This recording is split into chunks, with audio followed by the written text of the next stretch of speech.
جسے چاہے تو عزت دے، جسے چاہے تو ذلت دے، مسلمان ہی مسلمان کا برا چاہنے لگا یا رب۔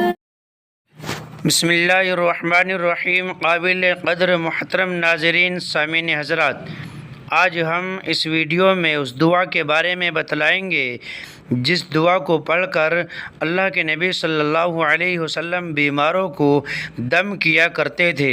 محترم ناظرین، سامعین حضرات، ہماری ویڈیو پسند آئے لائک، شیئر اور کامنٹ کریں۔ اگر آپ نئے ہیں اسلامک ویڈیو کے لیے ہمارے چینل کو سبسکرائب ضرور کر لیں اور بیل آئیکن کا بٹن ضرور دبائیں تاکہ ہماری ہر نئی ویڈیو کا نوٹیفیکیشن آپ تک پہنچ سکے۔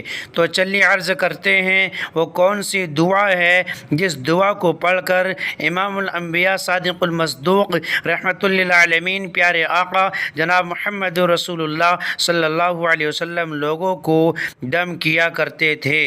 حضرت انس رضی اللہ تعالی عنہ کے پاس دو شخص آئے جن میں سے ایک نے کہا، اے ابو حمزہ، یہ حضرت انس رضی اللہ تعالی عنہ کی کنیت ہے، مجھے تکلیف ہے، یعنی میں بیمار ہوں۔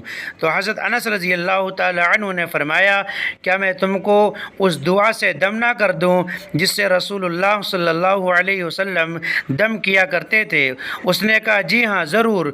تو انہوں نے یہ دعا پڑھی، اللہم رب الناس مذہب الباس اشفی انت الشافی لا شافی الا انت شفاء لا یغادر سقما۔ اللہم رب الناس مذہب الباس اشفی انت الشافی لا شافی الا انت شفاء لا یغادر سقما۔ اللہم رب الناس مذہب الباس اشفی انت الشافی لا شافی الا انت شفاء لا یغادر سقما۔ محترم ناظرین، ہماری ویڈیو پسند آئے لائک، شیئر اور کامنٹ کریں۔ اگر آپ نئے ہیں اسلامک ویڈیو کے لیے ہمارے چینل کو سبسکرائب ضرور کر لیں اور بیل آئیکن کا بٹن ضرور دبائیں تاکہ ہمارے ہر نئے ویڈیو کا نوٹیفیکیشن آپ تک پہنچ سکے۔ فقط والسلام، اللہ اعلم بالصواب۔